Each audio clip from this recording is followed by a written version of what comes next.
sais que tu peux tout faire.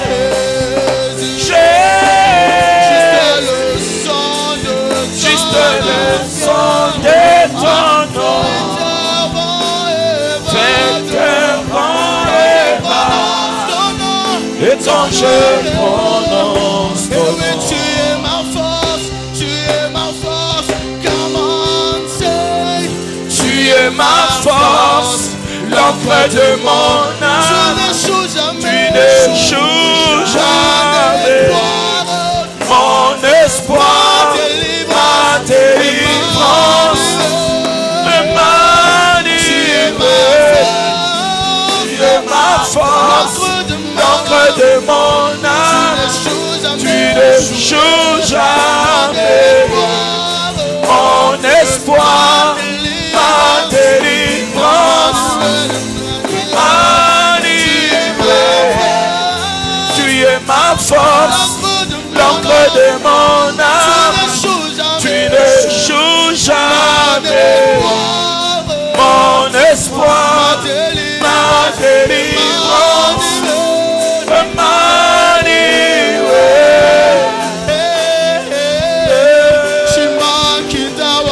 Tu n'échoues jamais. Tu n'échoues jamais.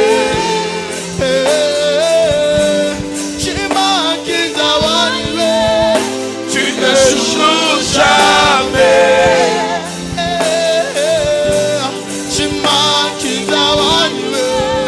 Tu n'échoues jamais.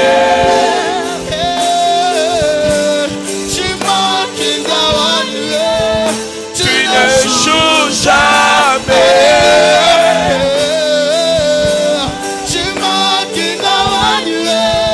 Tu n'échoues jamais.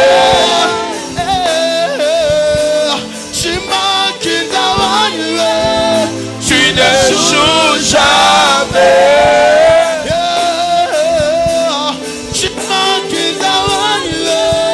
Tu n'échoues jamais.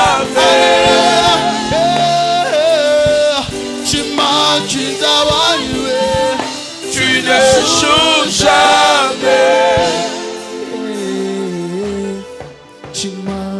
Merci.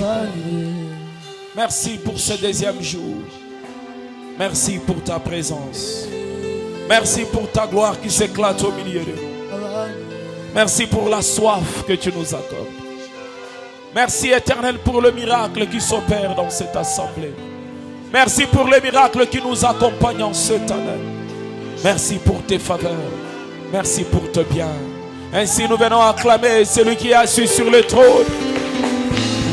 Poussons des cris de joie en son honneur. Poussons des cris de joie en son honneur. Tu ne joues jamais. Oh. Tu ne joues jamais.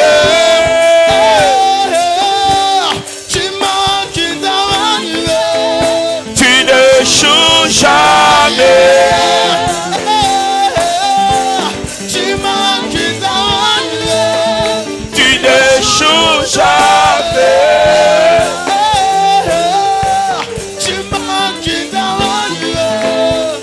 ne joues jamais. Il n'échoue jamais. Est-ce que quelqu'un peut acclamer celui qui a toujours réussi? Celui qui a toujours réussi. Il n'échoue jamais. Il n'échoue jamais. Alléluia. Il n'échoue jamais. Il a toujours réussi. Il a toujours réussi. Il est avec nous. Il n'échoue jamais. Amen. Que Dieu soit béni. Pouvons nous asseoir. Je ne vois pas bien mes frères qui sont de ces côtés. Je ne sais pas si la presse peut trouver une solution. Soit de mettre ce baffle ici sur l'estrade et puis enlever les tabourets pour que je le voie. Amen. Est-ce qu'on peut acclamer une fois de plus le Seigneur?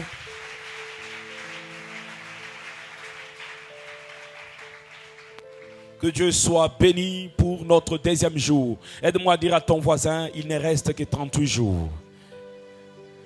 c'est peu de jours. Alléluia. Que Dieu soit béni. Amen. Et nous témoignons la bonté, la fidélité de notre Dieu pour cet Alpha 30 et cet Alpha 40 plutôt. Et nous savons que notre Dieu est au contrôle, il est fidèle et il est en train de nous faire du bien. Alléluia. Et ce qu'on a dit, c'est qu'on doit activer la croissance. Alléluia.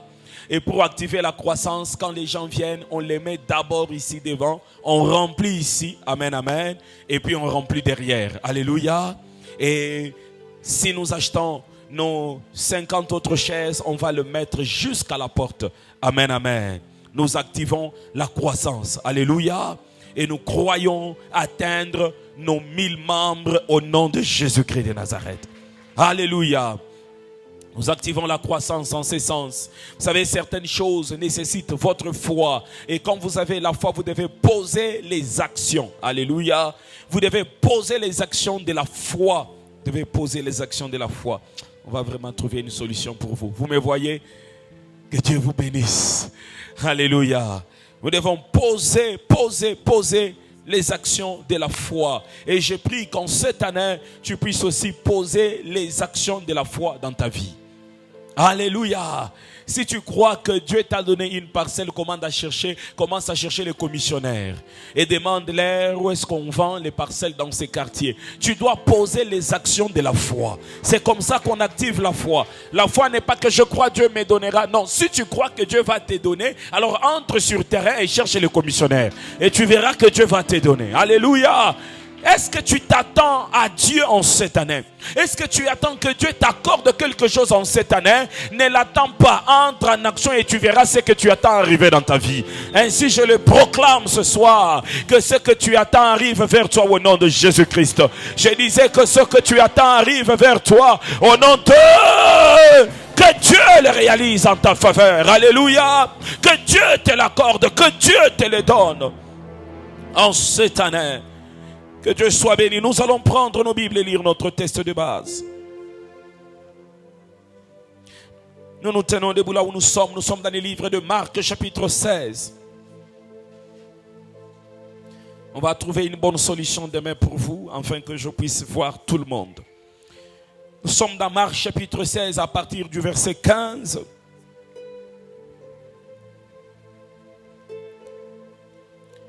Nous allons lire ensemble. 1, 2, 3, allons-y. Puis il leur dit, allez par tout le monde et prêchez la bonne nouvelle à toute la création. Est-ce que nous lisons ensemble? Alors je ferme mon micro, nous allons lire ensemble. Recommençons le verset 15. 1, 2, 3, allons-y. Puis il leur dit, allez par tout le monde et prêchez la bonne nouvelle à toute la création. Celui qui croira et qui sera baptisé sera sauvé. Mais celui qui ne croira pas sera condamné.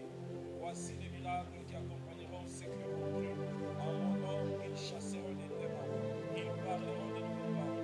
Ils saisiront des serpents. S'ils boivent quelques breuvages mortels, ne leur fera plus de mal. Ils imposeront de nouveaux malades et les malades seront guéris. Le Seigneur appelait à voir par les fumants du ciel et il s'assit à la droite de Dieu. Ils s'en allèrent prêcher partout. Le Seigneur travaillait avec eux et confirmait la parole par le miracle qui l'accompagnait. Nous acclamons la parole du Seigneur. Tu n'as pas bien acclamé. Je disais qu'on acclamait la parole du Seigneur. Que Dieu soit béni. Hier, nous avons parlé du vrai jeûne. Nous avons commencé à voir qu'il y a différents jeûnes dans la Bible. Il y a le jeûne de 21 jours qu'on peut appeler le jeûne d'intercession et de révélation qu'a fait Daniel. Il y a aussi le jeûne de 7 jours qu'on peut appeler le jeûne de supplication et de deuil qu'a fait David avant que son fils ne puisse mourir. Il y a aussi le jeûne de déblocage où on peut ouvrir les portes fermées qu'a fait Esther. C'est un jeûne de 3 jours qu'Esther a fait à sec afin que Dieu puisse débloquer la situation en faveur d'elle et en faveur de son peuple. Mais il y a aussi le jeûne de revêtement de puissance et de renouvellement de l'onction spirituelle qui est le jeûne de 40 jours. Nous voyons les cas de Moïse, nous voyons les cas d'Élie, nous voyons les cas de notre Seigneur Jésus-Christ qui fait ses jeûnes de 40 jours. Et que ce soit dans les cas de Moïse, quand il finit les 40 jours et qu'il descend de la montagne, la Bible dit que son visage rayonnait. Il était comme un soleil. On ne pouvait pas même le fixer parce que Moïse, il était en train de rayonner. Il était revêtu de puissance. Il était revêtu de l'autorité de Dieu. Alléluia. Et je prie que pendant cet Alpha 40, tu sois revêtu de puissance au nom de Jésus-Christ. Tu sois revêtu d'autorité de Dieu, et cela au nom puissant de Jésus. Que Dieu se révèle à toi. Comme je le disais, vous savez, frères, sœurs, l'action d'un homme sur la terre dépend de sa position dans les ciels. Plus tu es élevé spirituellement, plus ton action sera visible sur la terre. Ainsi, je prie que par ces 40 jours, Dieu te oigne et que Dieu t'élève spirituellement. Que tu sois dans une position d'autorité. Que tu sois dans une position d'autorité spirituelle. Frères, sœurs, tous ceux qui ont opéré de grandes choses sur la terre, spirituellement ils étaient élevés. Raison pour laquelle ceux qui n'ont pas Dieu, ils recourent vers la sorcellerie, ils recourent vers l'occultisme. Même les présidents des républiques, quand il est président, il doit recourir vers une autorité spirituelle afin d'être investi. Parce que tu peux être investi physiquement, mais tu n'es pas investi spirituellement. J'ai entendu même que le président s'est dérouté quand il allait dans un territoire vers les Kasaï là-bas. Et puis on a demandé au chef coutumier, vraiment permettez que le président entre dans votre territoire. Alléluia. J'ai pris que Dieu t'accorde une autorité spirituelle. De telle sorte que les démons, quand ils viennent vers toi, ils se déroutent, ils partent dans une autre direction. Votre autorité spirituelle déterminera votre action sur la terre. Déterminera votre action. Ainsi, les jeûnes de 40 jours d'Élie, Élie a mangé une seule fois et c'est Dieu qui lui avait donné la nourriture. Après avoir mangé, il marcha pendant 40 jours. Ça dit qu'il était renouvelé. Il a eu la force, il a eu la puissance. Il a marché pendant 40 jours. Oh frères, sœurs, il a marché pendant toute une vie. Parce que le chiffre 40 représente la totalité. Et si Israël a fait 40 ans dans le désert, c'était la totalité des choses qu'il devrait faire. Comme on peut dire les 4 points cardinaux qui représentent la totalité. Comme on peut aussi dire que je vais te dire les 4 vérités. Donc je vais te dire la totalité de la vérité. Et s'il a mangé pendant un jour et qu'il a marché pendant 40 jours, ça dit qu'il a fait la totalité de la marche de sa vie. Et je prie et proclame que ce que tu reçois spirituellement te fasse faire la totalité de ta marche de vie, te fasse faire la totalité des marches de la vie. Il y a des gens, quand ils sont renouvelés, ils ne peuvent plus tomber. Quand ils sont renouvelés, ils prennent leur envol. Ils vont jusqu'au bout de leur chemin. Ils vont jusqu'au bout de leur appel. Et c'est ce que Dieu est en train de faire dans ta vie. Il te renouvelle et tu prends ton envol et tu pars jusqu'au bout de ton chemin. Ainsi je le prophétise, tu n'arrêteras pas ta marche à mi-chemin. Tu n'arrêteras pas ta marche à mi-chemin. Tu reçois l'onction d'aller jusqu'au bout. La Bible dit que ceux qui se confient en l'Éternel, ils renouvellent leur force pendant la marche. Ils courent et ne se lassent point. Tu couriras et tu ne te lasseras point. Tu travailleras et tu ne te lasseras point. Pourquoi? Tu as l'onction du renouvellement. Tu as l'onction de la puissance de Dieu. Et nous avons parlé de 11 choses à savoir sur le jeûne véritable. Il ne faut pas se livrer à ses penchants. Quand tu es dans un jeûne véritable, que tu veux un jeûne qui te donne l'exaucement, il ne faut pas tenir à tes penchants. Je parlais principalement pour les cultes. C'est-à-dire que quand tu viens au culte, alors concentre-toi pendant ces 2 heures. Cherche Dieu de tout ton cœur. Et la Bible dit, vous me cherchez et vous ne me trouvez pas parce que vous ne me cherchez pas de tout votre cœur. Il y a des gens qui arrivent jusque dans la maison de Dieu, jusque dans la présence de Dieu, mais qui ne cherchent pas Dieu de tout leur cœur. Anne a cherché Dieu de tout son cœur. La Bible dit qu'elle priait, qu'elle pleurait pleurait, elle cherchait Dieu de tout son cœur. Et le Seigneur exauça Anne. Et Anne a eu son exaucement. Et pendant qu'elle cherchait Dieu de tout son cœur, il arrivait même que ses paroles ne soient plus entendues parce qu'elle avait tellement prié dans la présence de Dieu. Je voudrais que pendant ce temps de prière, que tu pries de tout ton cœur, mon frère, ma soeur, que tu pries de tout ton cœur. Tu ne sais pas derrière une prière de 10 minutes ce que ça peut faire dans ta vie. Tu ne sais pas ce que ça peut faire dans ta vie. Des fois quand nous venons prier, nous sommes nous-mêmes distraits, nous sommes nous-mêmes sur Facebook, nous sommes nous-mêmes sur WhatsApp. Pourtant nous devons nous concentrer. Toute cette année sera déterminée de la manière dont tu chercheras la face de ton Dieu. Alors ne cherche pas Dieu n'importe comment. Prie de tout ton cœur. Écoutez frères, sœurs, j'ai toujours regretté pour certaines personnes et même certains chrétiens qui disent quand on prie, il ne faut pas pleurer, il ne faut pas crier, il faut prier frères, sœurs. Quand on est en train de manifester ses émotions face au danger, tu diras à l'enfant de ne pas pleurer, pourtant ça bouillonne au-dedans de lui. Et vous croyez que Jésus priait comment? Il était calme et puis il priait au nom du Père et du Fils. Jésus ne priait pas comme ça. Quand vous lisez le livre d'Hébreux, la Bible dit ceci: lui dans les jours de sa chair, il présenta des prières avec de grands cris et des larmes à celui qui pouvait les sauver. Ça dit que Jésus-Christ pleurait. Il pleurait pendant qu'il priait. Il priait de tout son cœur. Il pleurait. Il cherchait la face de Dieu. Il cherchait la face de celui qui pouvait le sauver, de celui qui pouvait bien aimé lui venir en aide. Raison pour laquelle il est écrit dans Hébreux 5:7. C'est lui qui dans le jour de sa chair a présenté avec des grands cris, avec des larmes, des prières et des supplications à celui qui pouvait les sauver de la mort. Et il a été exaucé à cause de sa piété. Il a été exaucé, la Bible dit, il a présenté avec des larmes. Père, il pleure. Si tu peux, Père. Quand quelqu'un commence à pleurer dans la prière, c'est que son cœur est sorti de l'intérieur du corps et son cœur est entré dans la prière. Ça dit que ces pleurs-là représentent son cœur au devant de Dieu. Si tu peux faire, Père. Ma prière est que tu n'aies pas de prière artificielle. Des prières où tu pries, tu regardes les gens, tu souris, tu prends photo, tu réponds sur WhatsApp. Hey, des prières profondes. Ne te livre pas tes penchants pendant le temps de prière. Il y a même des hommes, quand tu l'entres dans son temps de prière, il ferme son téléphone. Prie de tout ton cœur. Il y a des prières, quand tu les fais toi-même, tu sens que tu as prié. Tu sens, non, tu as prié. Traitez durement les mercenaires, ne faites pas du mal aux autres, n'injuriez pas ceux qui travaillent chez vous, ne les frappez pas, non. Si celui qui travaille chez toi fait du mal, tu dois les reprocher. Mais tu ne dois pas les maltraiter. Il y a une différence entre maltraiter et reprocher une personne.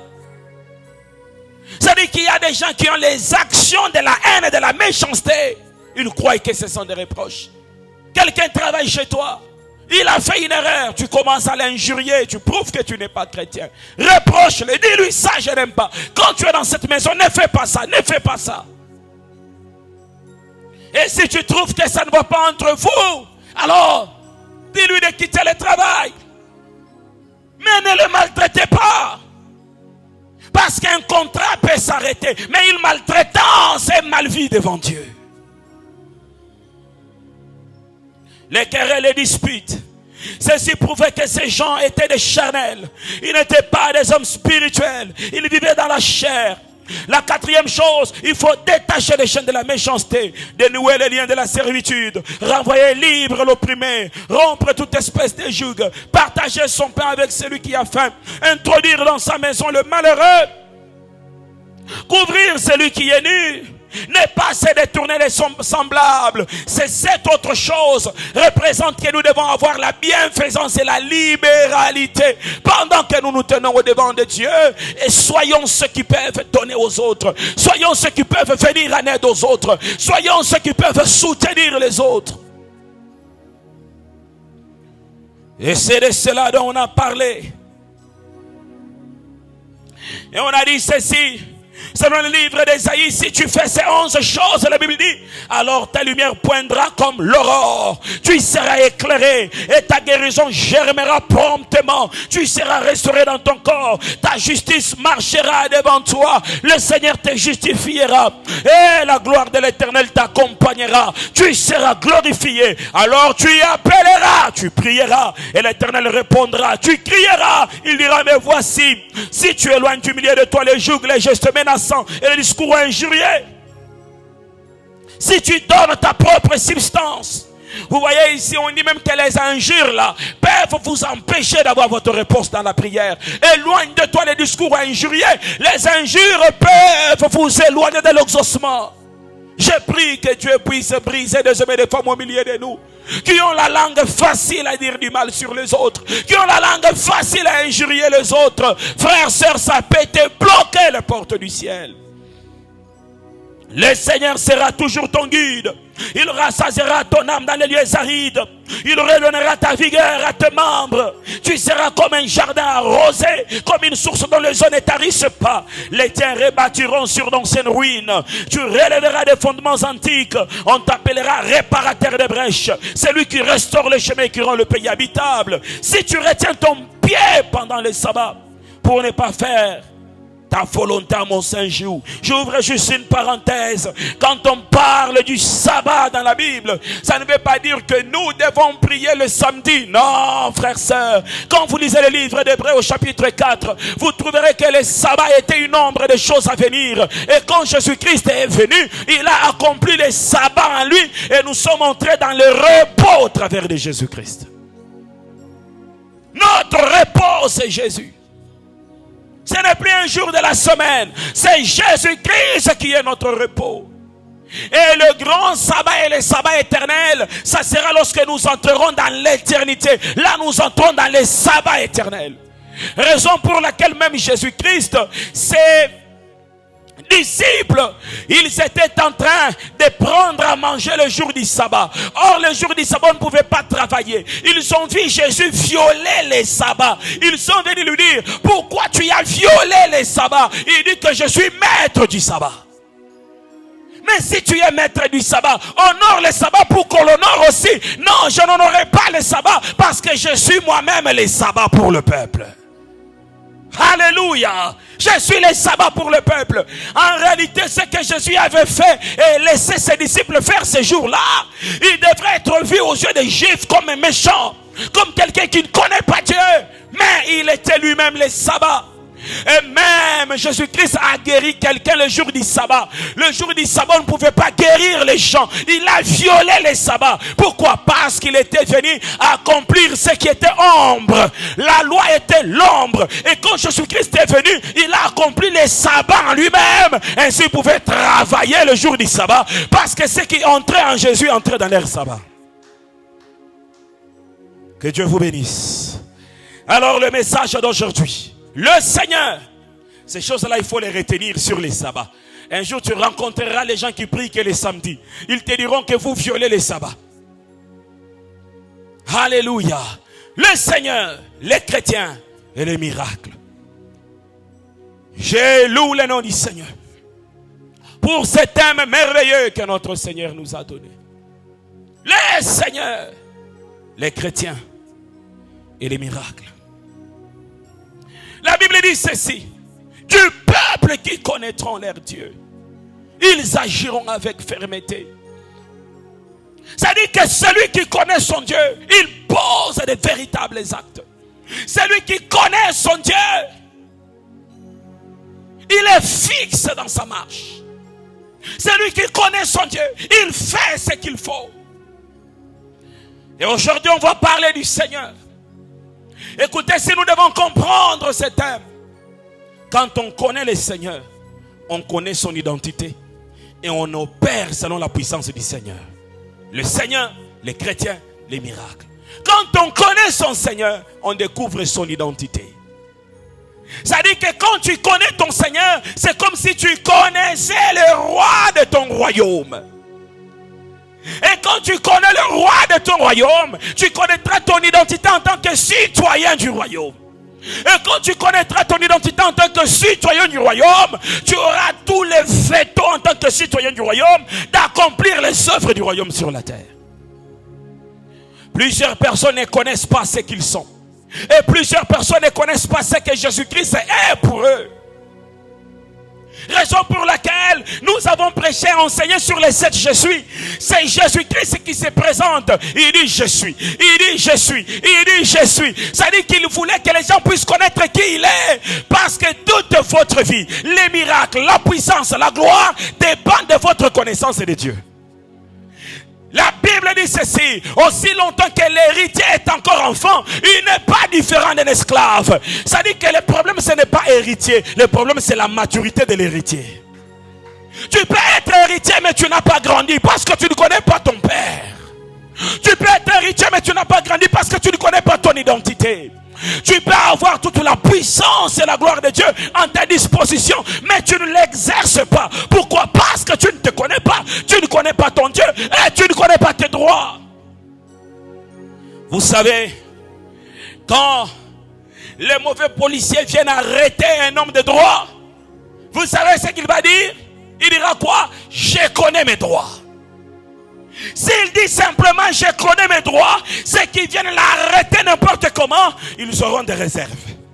Parce qu'ils savent que comme cet homme connaît ses droits, il peut tourner contre nous si nous faisons quelque chose de mal sur lui. Raison pour laquelle nous avons besoin de connaître ce qu'est notre Seigneur. La Bible dit ceci: vous connaîtrez la prière et la prière vous affranchira. Mais la Bible dit quoi? Vous connaîtrez la vérité. Ça dit que même la prière dépend de la vérité. Si vous n'avez pas la connaissance de la vérité, votre prière sera sans puissance. La prière a de la puissance à cause de la vérité qu'on a de celui qu'on prie. Ainsi, frère, sœur, tu dois découvrir qui est le Seigneur. Qui est ton Seigneur? Qui es-tu, toi? Et les miracles ne seront que la conséquence de la découverte de ton identité et de ce qu'est ton Seigneur. Les miracles ne seront que la conséquence. Et l'objectif de ce message ce soir, connaître son Seigneur afin de manifester sa gloire. C'est ça même ce que nous poursuivons. Que chacun de nous connaisse son Seigneur. Et que chacun de nous puisse manifester la gloire de son Seigneur. Nous pouvons comprendre 3 réalités. Et ces 3 réalités, le Seigneur tire l'attention de tout un chacun de nous. Pendant Alpha 40 2022, le Seigneur tire notre attention sur ces 3 réalités. Premièrement, avoir la révélation de Dieu. Deuxièmement, connaître notre identité. Et troisièmement, manifester la gloire de Dieu. Ainsi, je voudrais vous poser la question: qui est ton Seigneur? Parce que notre thème est le Seigneur. Qui est ton Seigneur? La Bible dit ceci: chacun, il est esclave de ceux qui domptent sur lui. Plusieurs disent Jésus est mon Seigneur, mais quand on entre dans leur vie, c'est la cigarette qui est son Seigneur. Plusieurs disent Jésus est mon Seigneur, mais quand on vient en réalité dans leur vie, c'est la bouteille d'alcool qui est son Seigneur. Chacun est esclave de ce qui le dompte. Qu'est-ce qui te dompte? Si c'est Jésus qui prend le contrôle de ta vie, il est alors ton Seigneur.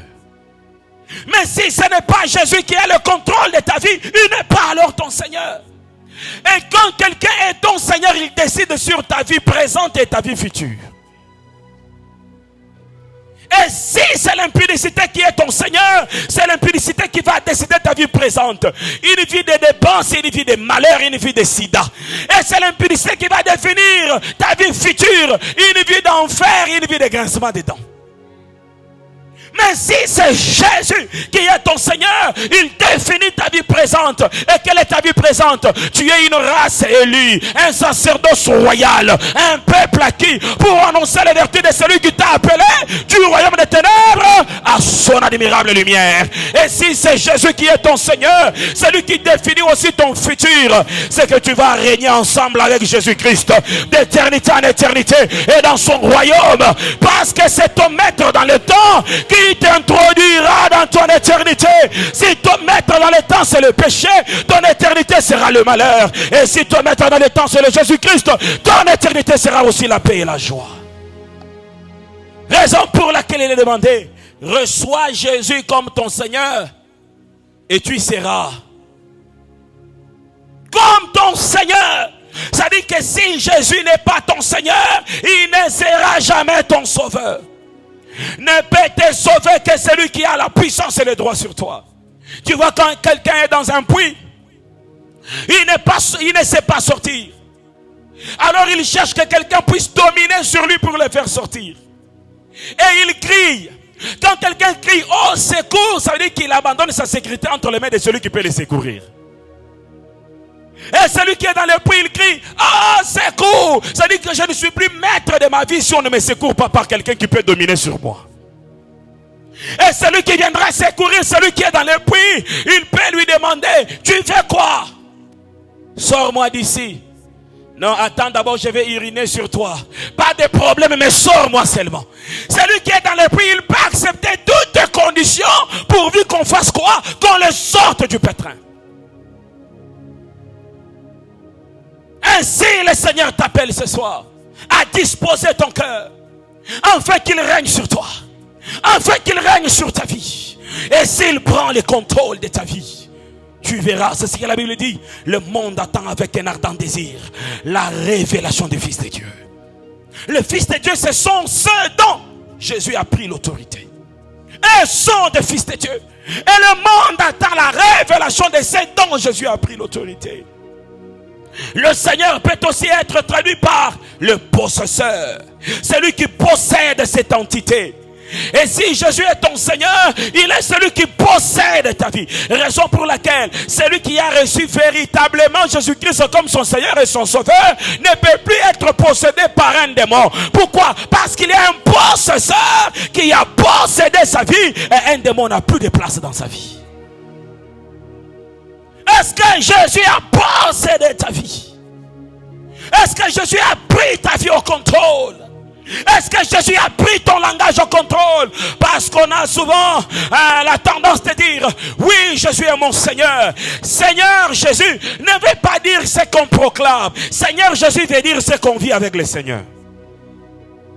Ça dit que quand Jésus est mon Seigneur, ce n'est pas parce que je l'ai dit, mais quand Jésus est mon Seigneur, c'est parce que même quand tu entends mon langage, c'est Jésus-Christ qui parle. Même quand tu vois mes agissements, ce n'est pas moi. Ainsi Paul pouvait dire, si je vis, ce n'est plus moi qui vis, c'est Christ qui vit en moi. Pourquoi? Il est mon Seigneur. Il est mon Seigneur.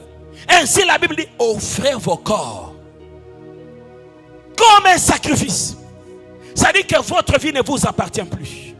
Et dans le livre de Corinthiens, on dit même, ne savez-vous pas que votre corps ne vous appartient pas?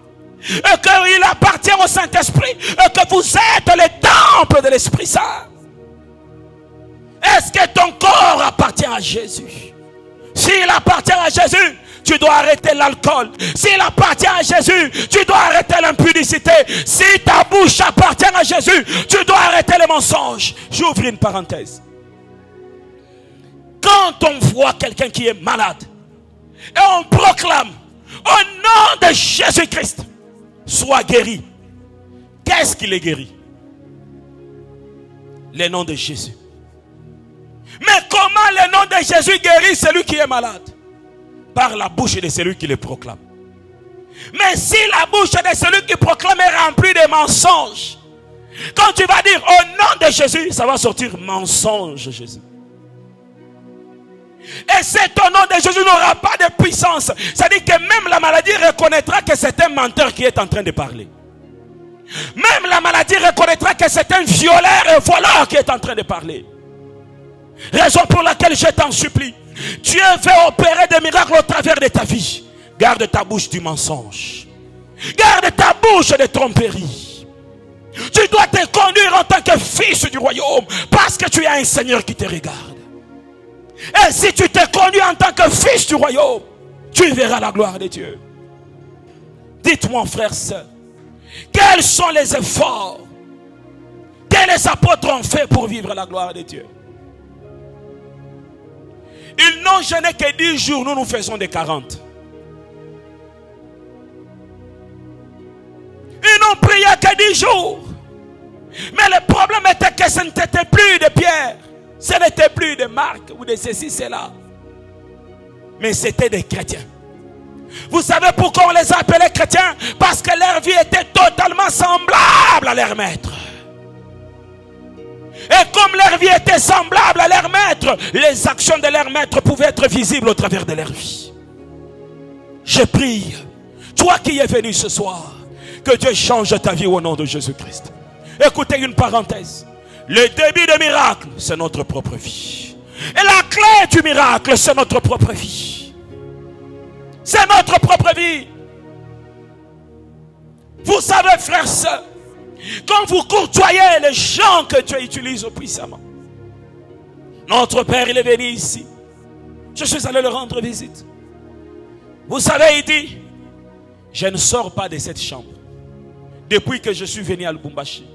Si je sors, c'est pour aller prêcher. Même pour manger, il ne sort pas. Dieu lui a dit, reste dans la chambre, prie, va prêcher, retourne dans la chambre. Mais si c'était moi et que j'arrivais dans une ville, je dois aller voir Kintembo, c'est où? Quand on dit Carrefour, Carrefour là c'est où? Ça dit que ceux qui opèrent puissamment dans ce monde, ils ont consacré leur vie au Seigneur. Ils ont consacré leur vie. Ça dit que quand Dieu commence à t'utiliser puissamment, il te donnera des exigences. Des choses dont on dirait ce ne sont pas des péchés, mais si tu le fais, ça peut être un péché. Parce que le péché, c'est la désobéissance à la voix de Dieu. Ainsi, tu n'auras pas seulement les Écritures, mais tu auras aussi l'Esprit de Dieu qui te conduit à chaque pas. Que tu dois obéir. Que tu dois obéir. Et depuis qu'il était venu, il n'avait pas même mangé au restaurant. Des fois, il mangeait un pain. Il prenait le jus, les pommes, les fruits. Et c'est tout ce qu'il mangeait. Quand on est allé le visiter un jour, il a dit, je n'ai pas de jus à vous offrir. Il nous a offert des bouteilles d'eau. Parce qu'il n'y avait pas de jus à offrir aux autres. Si vous voulez que Dieu vous utilise, donnez-vous des disciplines personnelles.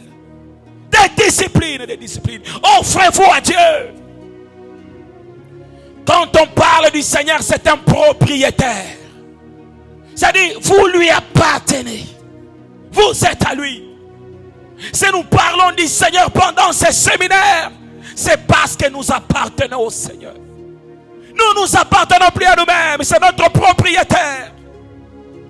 Raison pour laquelle ne faites pas introduire dans votre maison ce qui ne glorifie pas le Seigneur. Ne mettez pas dans votre téléphone ce qui ne glorifie pas le Seigneur. Il est le propriétaire. Le propriétaire. Quelles que soient les relations que tu as avec des gens, ou la relation que tu as avec quelqu'un, ne permet pas que cette relation-là amène un feu étranger. C'est ce qui est arrivé dans le désert. Ça dit que les fils d'Aaron, en Abiram et Datam, ils ont pris des brasiers. Ils sont venus avec pour présenter un feu étranger à Dieu. Et vous savez ce qui est arrivé? La terre s'est ouverte. Elle a englouti leur maison. Elle a englouti leur vie. La terre s'est ouverte. Frères, sœurs, ne présentez pas un feu étranger. Et quand vous commencez à présenter le feu étranger, Dieu commence à vous engloutir. Même la terre peut vous bouffer. Raison pour laquelle tu trouveras quelqu'un qui servait Dieu puissamment. Mais c'est une petite fille qui l'a fait tomber. Pourquoi, quand tu amènes le feu étranger, même la terre que tu piétinais peut avoir autorité sur toi? Elle peut commencer à t'engloutir. Honorons Dieu dans notre vie. J'ai pris que pendant ce séminaire, là où tu es mon frère, ma soeur, prends la décision d'honorer Dieu. Prends la décision d'honorer Dieu même quand tu es à l'université. Prends la décision d'honorer Dieu et dis-toi, j'ai un propriétaire. Seigneur, aide-nous à t'appartenir totalement. Même dans les endroits où personne ne peut nous voir. Mais nous savons et nous reconnaissons que nous avons un propriétaire. Nous ne nous appartenons pas à nous-mêmes. Nous ne nous appartenons pas à nous-mêmes. Nous avons un propriétaire, nous avons quelqu'un. Aide-nous, Seigneur. Donne-nous des frères et sœurs qui te craignent, qui ne sont pas basculés à cause des vents qui soufflent dans la vie. Parce que l'âge est en train d'avancer et tu pars te faire engrosser. Non, ils continuent à honorer Dieu, quel que soit ce qu'ils vivent. Ils continuent à honorer Dieu. Parce que ton salaire n'est pas suffisant et tu pars voler. Non, ils continuent à honorer Dieu. Donne-nous ces hommes et femmes.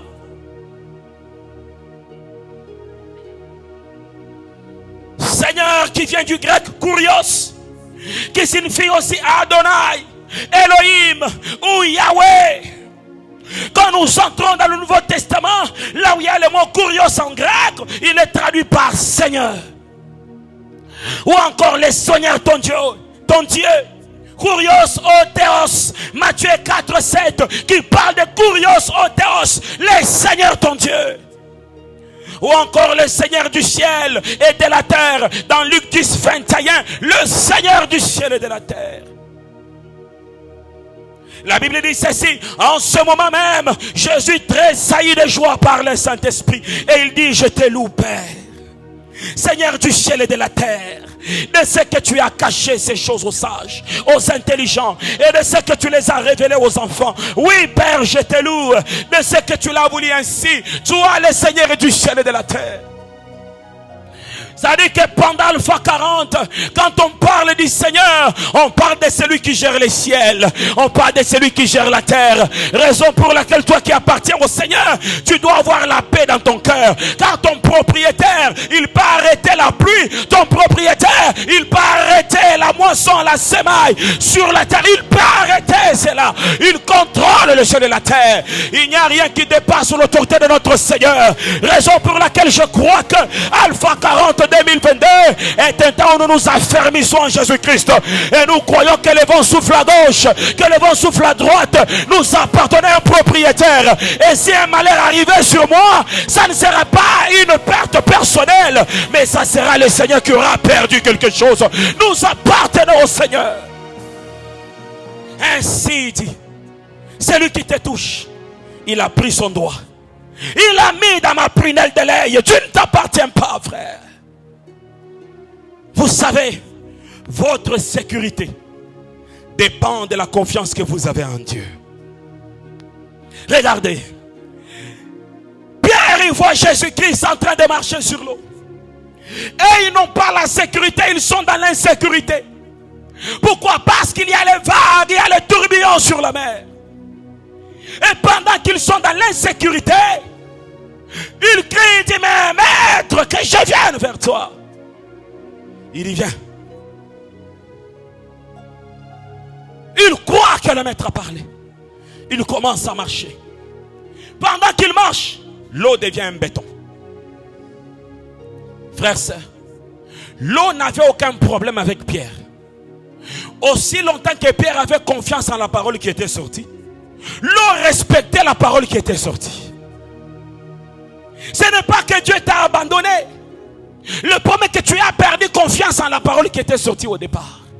Et pendant que Pierre est en train d'avancer, au lieu de regarder la parole, il commence à regarder l'eau. Ça dit que la sécurité de Pierre ne dépendait ni de l'eau, ni de la pesanteur, ni du poids de Pierre, mais dépendait de la confiance de Pierre dans la parole qui était sortie. Ainsi je prie, aie confiance en ton propriétaire. S'il nous a dit que nous achèterons une parcelle au centre-ville, nous l'achèterons au centre-ville. Raison pour laquelle, frère, sœur, des fois quand je parle d'achat partiel, frère, je ne m'inquiète pas. On avait une réunion, je crois, d'achat partiel hier. Et puis, une personne entre nous a dit, mais où est-ce qu'on aura l'argent? C'est-à-dire qu'on était en train de projeter, aller même visiter la parcelle, mais on ne savait pas où est-ce qu'on aura l'argent. Alléluia! Frère, sœur, je ne m'inquiète pas où est-ce qu'on aura l'argent. Je sais que mon Rédempteur est vivant. C'est lui qui a fait sortir la parole. J'ai confiance à la parole qui était sortie. J'ai confiance à la parole. J'ouvre une parenthèse. Est-ce que tu as reçu une parole? Est-ce que Dieu t'a dit quelque chose? Est-ce que Dieu t'a révélé quelque chose? Oublie tout ce que tu vis. Attrape la parole que tu avais entendue. Oublie tes circonstances. Tiens-toi à la parole. J'aime ce que David dit. Il dit, je serre ta parole. Il aimait tellement la parole qu'il pouvait la serrer. Tiens la parole. Serre la parole. Il dit que ta parole est une lumière sur mon sentier. Même si tu es rempli de ténèbres tout autour de toi, des malédictions dans la famille, mais si Jésus-Christ t'a dit que celui qui croira sera sauvé, tu es sauvé quel que soit le nombre de ténèbres, tu es sauvé quel que soit le nombre de problèmes, tu es sauvé. Alors frère, sœur, tiens à la parole. Je voudrais dire à quelqu'un, oublie la parole de l'oncle, oublie la parole de la tante, oublie la parole des méchants, oublie la parole des sorciers, car celui qui t'a adressé la parole, il est ton propriétaire. Il est le propriétaire de tout ce qui existe, l'invisible et l'invisible. Même si la tante dit quoi, même si les sorciers disent quoi, c'est ce que Dieu a dit qui s'accomplira. Ainsi il est écrit que celui qui a commencé cette bonne œuvre, il va l'achever. Ainsi je proclame ce soir que toi qui n'étais pas stable, que Dieu te rende stable au nom de Jésus-Christ. Je disais à quelqu'un, la parole est en train de sortir. Toi qui n'étais pas stable, deviens stable au nom de Jésus-Christ. Ne me dis pas, oh papa, mon problème c'est les salaires. J'ai pas besoin de connaître ton problème. Oh papa, le mien c'est la maternité. Ce n'est pas mon problème. Mais la parole qui sort ce soir, elle dit ceci: deviens stable au nom de Jésus-Christ. Tiens à cette parole. Et pendant que tu la tiens, là où il y avait l'eau qui n'est pas stable, ça deviendra un béton qui sera stable et qui rassurera ta vie. Là où il n'y avait pas de chemin, parce que c'était la mer Rouge, ça deviendra un boulevard et tu traverseras la mer Rouge. Pourquoi? La parole est sortie. La parole est sortie. J'aimerais qu'on prie assez aujourd'hui. Alléluia. Quelqu'un peut-il acclamer le Seigneur?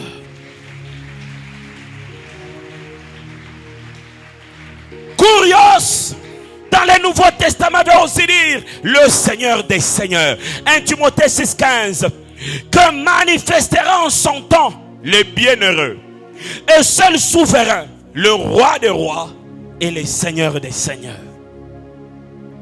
Le roi des rois et le Seigneur des seigneurs.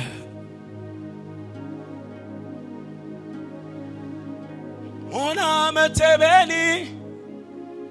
Mon âme te bénit, mon âme te bénit, parce que je sais que tu es là.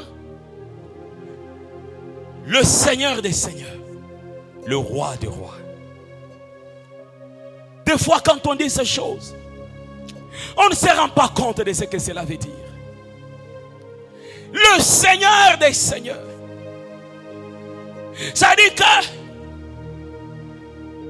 les Katangais ont leur Seigneur, les Kivusiens ont leur Seigneur, les Bandundois ont leur Seigneur, les Équatoriens ont leur Seigneur, mais Jésus-Christ, il est le Seigneur de tous les seigneurs. Ta famille, il y a un Seigneur. Dans le commerce, il y a un Seigneur. Dans la maternité, il y a un Seigneur. Mais dans Jésus-Christ, il est le Seigneur des seigneurs. Mon âme te bénit. Et ce qui est merveilleux est que le Seigneur des seigneurs, il n'est pas loin de toi, il habite dans ta vie. Dites-moi, frère, sœur, quel est le Seigneur qui s'élèvera contre toi pendant que tu possèdes le Seigneur des seigneurs? Ainsi j'aime David. Il dit, même lorsque je traverserai la vallée de l'ombre des seigneurs de la mort, je ne craindrai aucun mal. Car le Seigneur qui habite en moi, il est le Seigneur de tous les seigneurs qui peuvent exister. Car tu es avec moi. Je voudrais revenir. Notre sécurité ne dépend de rien d'autre que de notre confiance en la parole qui était sortie. C'est tout cela notre sécurité. Oh, j'ai des attaques. Est-ce que tu sais qu'il est le Seigneur des seigneurs? Ainsi, si tu sais que ton Seigneur est le Seigneur des seigneurs, tu dormiras en paix. Et quand tu auras des cauchemars, tu te réveilleras et tu diras gloire au Seigneur. Parce que Dieu a voulu agiter ma nuit afin que je me tienne dans sa présence. Rien ne peut arriver si Dieu ne l'a ordonné. Mais qu'est-ce que Dieu a ordonné? Je connais le projet que j'ai formé sur toi. Le projet de paix. Quand le Seigneur dit qu'il a des projets de paix, ça dit que même si tu es passé par la vallée de l'ombre de la mort, tu n'as jamais connu de troubles dans ta vie. Pourquoi? Les projets sont des projets de paix. Vous savez, on dit ceci, la chaleur dépend de celui qui l'atteste. Ça dit que ce que nous disons que c'est chaleur, si tu pars à l'équateur, on dira que ça fait froid. J'ai reçu un de nos pasteurs et il ne pouvait pas dormir calmement. C'était pendant décembre de l'année passée. Il est allé, il a acheté une veste, grosse veste de froid. Et nous disait qu'il faisait froid. Non, on s'étonnait. Comment en décembre tu dis il fait froid? Juste la pluie là, lui il avait froid. Il a acheté une veste, il est tombé même malade. Il a trouvé des conforts. En décembre, il est tombé malade, il faisait froid. Ça dit que ça dépend de celui qui teste, celui qui dira si c'est chaud ou si c'est froid. Ça dit que même si tu passais par la saison de froid, tout dépend de ton expérience avec l'Éternel. Tu peux passer par une saison de froid et proclamer qu'il fait tellement chaud. Tu peux passer par une saison de Covid-19 et tu dis que je me porte en bonne santé. Tu peux passer par une saison de troubles financiers et tu dis que l'Éternel est au contrôle de ma vie. Mon âme te bénit, le Seigneur des Seigneurs. Dans Romains 9:9, on appelle Kurios le Seigneur, Dieu des armées. Il n'est pas seulement Seigneur, il est le Seigneur, le Dieu des armées. Toutes les guerres proviennent d'une entité armée de quelque part. C'est-à-dire, c'est une armée qui s'élève afin de combattre. Mais quand n'importe quelle armée s'élèvera pour me combattre, j'ai les seigneurs de toutes les armées. Ainsi Élisée pouvait dire que Dieu ouvre tes yeux, que tu voies ce qui nous entoure. J'ai pris que tu aies confiance au Seigneur qui habite en toi. Par quoi tu passes? Un seul est le Seigneur de tout. Je ne sais pas par quoi tu passes, mais ce que je sais est qu'un seul est le Seigneur de tout. Si tu lui fais confiance ce soir, tu vivras sa seigneurie dans ta vie. Si tu lui fais confiance, il te prendra en charge. Vous savez, quand Élie dit qu'il ne pleuve pas sinon à ma parole, il n'avait pas bien réfléchi. Parce qu'il n'avait ni magasin là où il ira manger. Il n'avait ni provision. Comment tu peux fermer les ciels pendant que tu n'as pas de provision? Il savait que c'est lui qui fermait le ciel. Il est capable de lui produire aussi la nourriture. Et de prendre soin de lui. Raison pour laquelle on va au torrent de Guérite. Il dit c'est vrai, tu as fermé le ciel. Il ne dit pas c'est toi qui as fermé. Maintenant que moi je fasse quoi? Vous voyez? Ce n'est pas Dieu qui a fermé. C'est Élie qui a fermé. Mais c'est Dieu qui lui cherche la viande. Ça dit que Dieu, il sera responsable d'Élie, même si Élie, c'est lui qui a fermé, qui a amené les conséquences de la sécheresse. Mais il lui trouve la viande. Il part chercher un corbeau. Il dit corbeau, amène-lui de la viande, il doit manger. Et Dieu l'envoie même chez la veuve d'autrui. La veuve d'autrui. Pourtant, il y avait des jeunes gens dans le pays. Il y avait des femmes qui faisaient les chants. Il y avait des hommes qui étaient forts. Mais Dieu lui envoie chez la veuve d'autrui. Celui qui t'a appelé, il peut prendre soin de toi. Mon âme te bénit. Quand mon âme le bénit, je ne me demande pas si nous sommes dans quelle saison. Que ce soit janvier, saison de sécheresse, pour moi c'est une saison d'abondance. Pourquoi mon âme le bénit? Parce qu'il est là. Et quand il est là, il prendra soin de tout dans ma vie. Le Seigneur des armées. Mon cœur est en paix. Ainsi je te dis, sois en paix. Sois en paix. Le Seigneur est là. Raison pour laquelle en certains temps, louez le Seigneur. Ne pleurez pas trop. Vous savez, celui qui pleure trop, il n'a pas l'assurance dans son protecteur. Quand tu vois quelqu'un tout le temps, hey, on va me tuer, hey, on va me tuer, il ne sait pas la gendarmerie qui prend soin de lui. Mais quand quelqu'un est sûr des gardes du corps qui veillent sur sa maison, il peut aller chez toi, il te frappe et puis il rentre chez lui.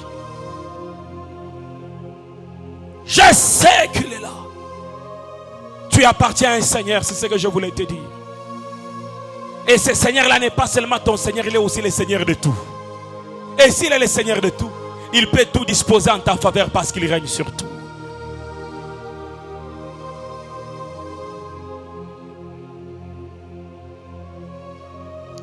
Je sens qu'on doit prier.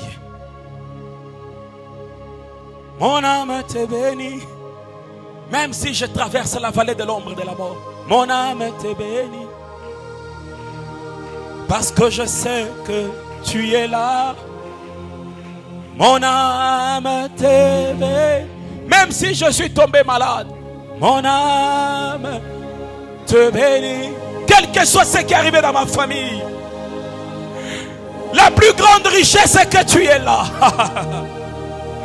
Même si la relation à laquelle je tenais elle est partie, mon âme te bénit. Même si le travail sur lequel je comptais s'est arrêté, mon âme te bénit. Mon âme te bénit. Je sais que tu es là. Même si le futur est tellement sombre, mon âme est en train d'exalter l'Éternel. Mon âme te bénit.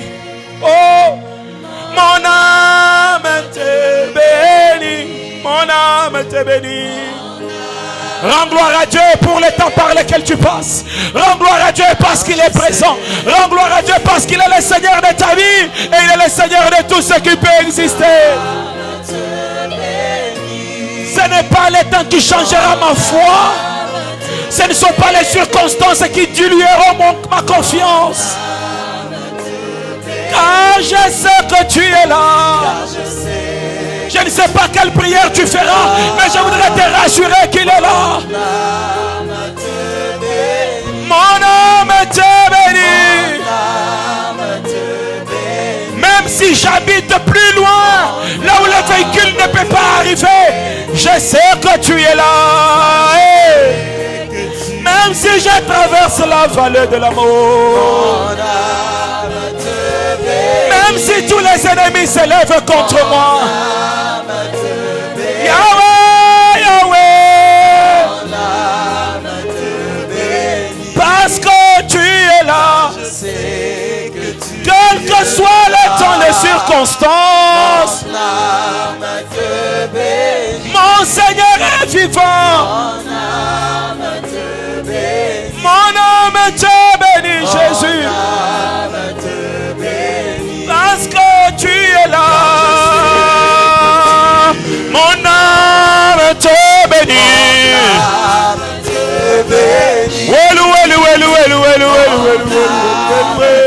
Yaya baba sakaya baba branta mandele bosia. Yendele rebe kamba mandele rebe dosta fada meni dega. Nous élevons le roi. Mon âme te bénit. Mon âme te bénit. Mon âme te bénit, Jésus. Parce que je sais tu es là. Mon âme te bénit. Mon âme Je te rends gloire pour les déserts. Je te rends gloire pour les circonstances. Je te rends gloire pour les problèmes. Je te rends gloire. Je sais que tu es là, mon âme. Élève Jésus, élève Jésus. Bénis le Seigneur, élève-le au-dessus des difficultés. Élève-le au-dessus des problèmes. Élève-le au-dessus des complications. Élève le roi, mon âme. Mon âme te bénit. Mon âme te bénit, Jésus. Parce que je sais tu es là. Même si j'ai perdu mon père, même si j'ai perdu ma mère, mon âme te bénit. Mon âme te bénit. Même si j'ai perdu ma maison, même si j'ai perdu mon emploi, parce que je sais que tu es là. Mon âme te bénit. Mon âme te bénit, Jésus. Mon âme te bénit, Jésus. Parce que je sais tu es là. Mon âme te bénit. Mon âme te bénit. Mon âme te bénit, Jésus. Parce que je sais que tu es là. Mon âme te bénit, Jésus. Mon âme te bénit. Mon âme te bénit. Parce que je sais que tu es. mon âme te bénit. Mon âme te bénit, Jésus. Je te fais confiance. Monte